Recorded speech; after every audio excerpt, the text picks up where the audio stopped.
કોસ્મેટિકના ગેરકાયદેસર કારોબારનો પર્દાફાશ કરતા પોલીસની મોટી કાર્યવાહી કરી છે.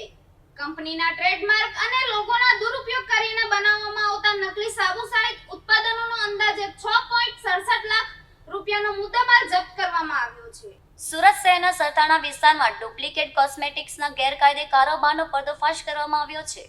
સરથાણા પોલીસે Yami girl shop private limited કંપનીના પ્રતિનિધિઓ સાથે સંયુક્ત કાર્યવાહી હાથ ધરી આ મહત્વપૂર્ણ સફળતા મેળવી છે. મળતી માહિતી મુજબ કંપનીના ટ્રેડમાર્ક અને લોગોનો ગેરકાયદે ઉપયોગ કરીને નકલી સાબુ અને અન્ય કોસ્મેટિક્સ ઉત્પાદનો તૈયાર કરવામાં આવી રહ્યા હતા. બાતમીના આધારે કરવામાં આવેલા દરોડા દરમિયાન મોટી માત્રામાં ડુપ્લિકેટ માલસામાન મળી આવ્યો હતો. પોલીસે સ્થળ પરથી અંદાજે 6.67 લાખ રૂપિયાનો મુદ્દેમાલ જપ્ત કર્યો છે. પ્રાથમિક તપાસમાં ગ્રાહકોને ભ્રમિત કરી બજારમાં નકલી ઉત્પાદનો વેચવામાં આવતા હોવાની વિગતો સામે આવી છે. જપ્ત કરાયેલા માલસામાનમાં કંપનીની બ્રાન્ડિંગનો દુરુપયોગ કરવામાં આવ્યો હોવાનું પણ સામે આવ્યું છે. પોલીસે સમગ્ર મામલે ગુનો નોંધી સંડવાયેલા શખ્સોની પૂછપરછ શરૂ કરી છે. આ ગેરકાયદે નેટવર્ક સાથે અન્ય લોકો સંકળાયેલા છે કે નહીં તે અંગે પણ તપાસ ચાલી રહી છે.